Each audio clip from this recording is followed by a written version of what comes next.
Dell XPS, it started in gaming and now it's becoming that MacBook Air competitor we've always dreamed of.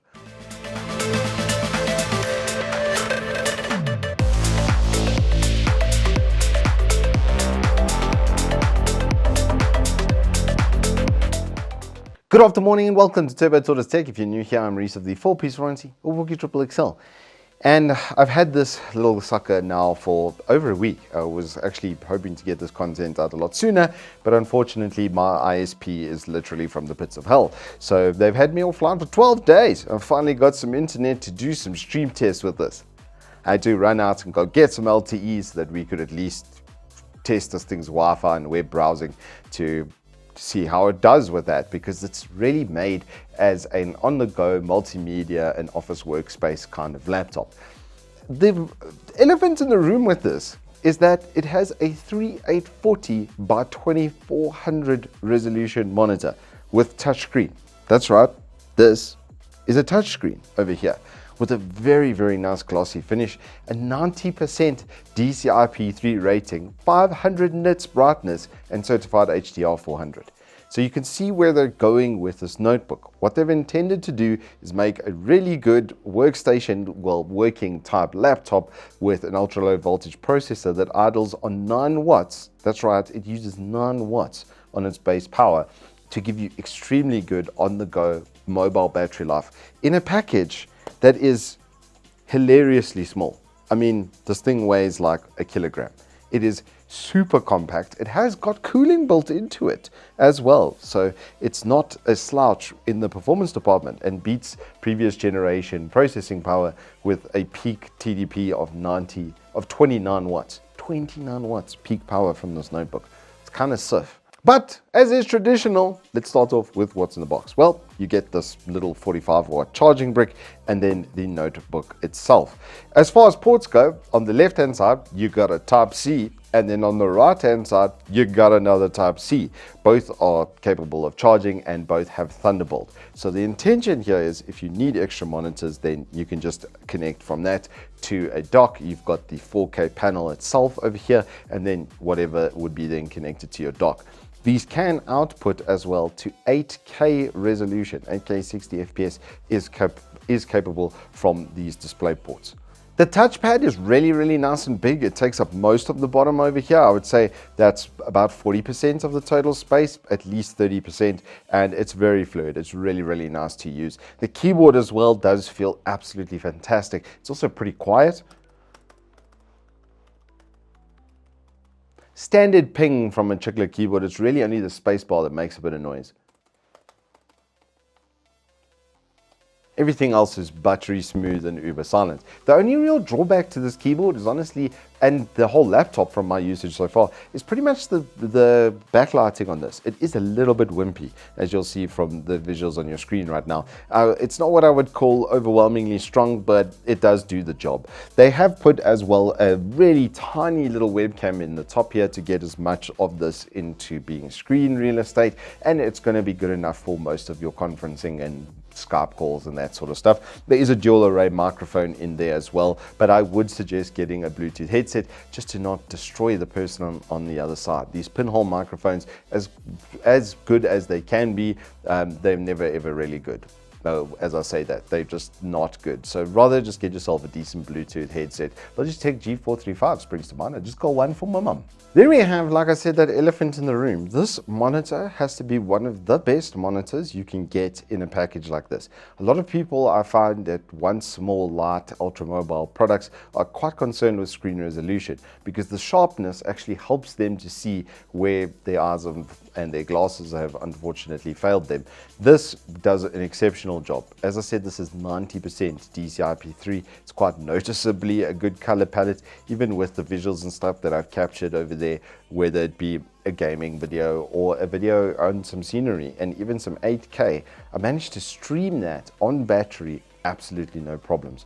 The 1250U, which powers all of this, does have an Intel Iris Xe graphics setup in there, which is now about as powerful as a 750 Ti was, or about a GT 1030 sort of level is what you can expect from this. So I ran Firestrike on it and it actually finished the benchmark and got like 3,000 something points, which is actually not bad considering it's integrated graphics in a 29 watt package, that's nothing to sort of turn your nose up at. So for standard multimedia stuff and just outputting at 4K, it's going to have enough power to do so. The built-in software and feature sets on that are exceptionally good. You can control literally everything, including its charging behavior, its performance behavior, which I think is a default these days to have, but the fact that you can dictate how fast it does charge and how it uses its battery just means that the battery life is going to be that much better. Not just from a perspective of how long it will go from full to flat, which as you'll see from the images on your screen now, I got nearly 6 hours worth of continuous video playback from something this size with a 4K monitor, which is kind of nuts. So your web browsing is going to be at least 10 hours worth of normal work in web browsing. If you're typing up documents, emails, that sort of stuff, it's going to handle those tasks absolutely fantastically, because that 1250U, it's got two P cores and 8 E cores. It's a 10 and 12 split, 10 physical cores and 12 threads, 10 logical cores. There we go. I can count maths quick. But pretty damn good performance from that. It came out to the old 11th gen setup and with quite a lot less wattage. So power on the go is going to be pretty good. I will say, however, that it does feel like a laptop when it is on its battery. Things are just a touch delayed over there. The storage isn't really helping with that. They did go with a Gen 3 NVMe. As you can see from the performance on your screen right now from the crystal disk mark, it's not going to give you Gen 4 speed, but in this application, it's still working pretty damn well. Quite a lot of people ask me for ultrabooks of this kind of type. They don't want to really walk around with a lot of weight on them, and it's been hard to get away from Mac. It's been pretty much the only unit in that vein that's going to get all of those checkbox marked. But this thing with this really good networking card, 5.2 Bluetooth, like it's got everything that I want to see wireless connectivity wise. Connecting devices to this is really easy. It's got a built-in fingerprint reader on the power button over there at the top right as well. So it's got the right sort of feature set. The dual Type-C output is also nice because you can have it on charge and then connect it to a dock. You don't have to do everything through one port. You can have it connected to a dock which can charge it and then have another monitor out of it as well. So this can actually do triple display, which is something I don't think you can do with a Mac right now. And when it's plugged in, oh my word, does it perform. That 1250U, it's no slouch. When it's connected to power, it's fantastically well performing. So for an on-the-go device, if you're looking for something ultra lightweight, then I would say that this does come pretty highly recommended. It does, however, demand a price of 37,000 Rand for this kind of convenience and performance and size. It's also got very interesting cooling, something I haven't mentioned. If we look around the bottom, you'll see down the left and the right hand side, it's got huge space there for speakers. It's got some of the best built-in speakers I've ever heard, especially from a laptop of this size. It's by far the best I've ever heard as far as that goes.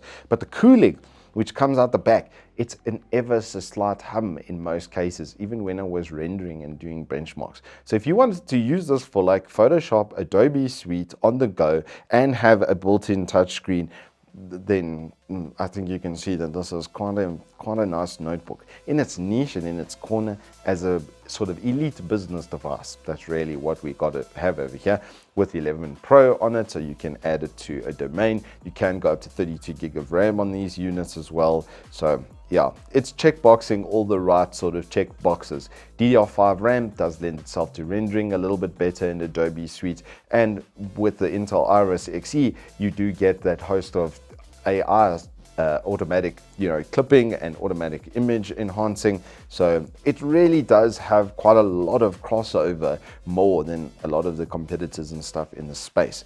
And this is the 9315, the original one. It isn't the 2-in-1. However, I did see that you can get it now with a 2-in-1 as well. But this is just the standard edition 9315 with the 3840 by 2400 monitor in a 13.4 inch frame. This thing is so sharp, it's like a 4-blade razor shave.